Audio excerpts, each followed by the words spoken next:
I had a great question over on my Skool by one of my members that asked if it's possible mixing two different types of line works, specifically referencing Takehiko Inoue and Jiji Akutami. Now, I'm going to butcher some names, but bear with me here. Now, I believe you can absolutely mix styles, but I say that as styles with quotation marks because I think what you're really asking are what are the elements of the style that you're picking apart? So what is it that these artists are doing that you want to incorporate in your own together? So Takehiko Inoue, he worked on Vagabond, and his work is really dictated by action, lots of texture, lots of hatching. So it's very classic illustration, and he's pretty cinematic with it, but lots and lots of detail. Whereas Jiji Akutami in Jujutsu Kaisen tends to have a very clean style. Now that's fine, and that's very popular right now because the manga looks very similar to what the anime looks like. However, in older manga, we tend to have a little bit more of a classic illustration influence. And so if you want to go with the idea of having something that's really detailed but also has this clean edge to it,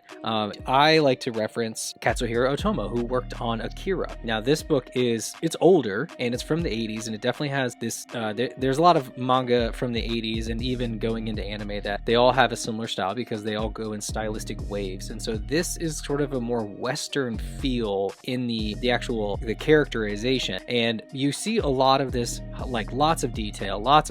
You get a lot of speed lines because there's lots of racing and stuff in Akira. However, it is still very clean. So you do have a lot of this clean crispness that you find. Another example, which was older as well, is the example of Shiro Masamune, who worked on Ghost in the Shell. Now, the anime Ghost in the Shell actually looks quite a bit different than the manga Ghost in the Shell. The manga is still much more 80s. It still goes along with the Akira vibe that Otomo was working on. But again, you're getting a lot of these speed lines. You're getting a lot of this texturing, but it's still at the same time pretty clean. And then honestly, you could go the complete opposite direction and you could have over texture everywhere and then have a little bit of cleanliness. And to reference that, I like Tsutomu Nihei's work on Biomega. I think his work's pretty fantastic, but I would say that texture is really the key thing that you find in his work. And you have these small moments of very clean, very simple line work. A lot of times it's close-ups, a lot of times it's still moments,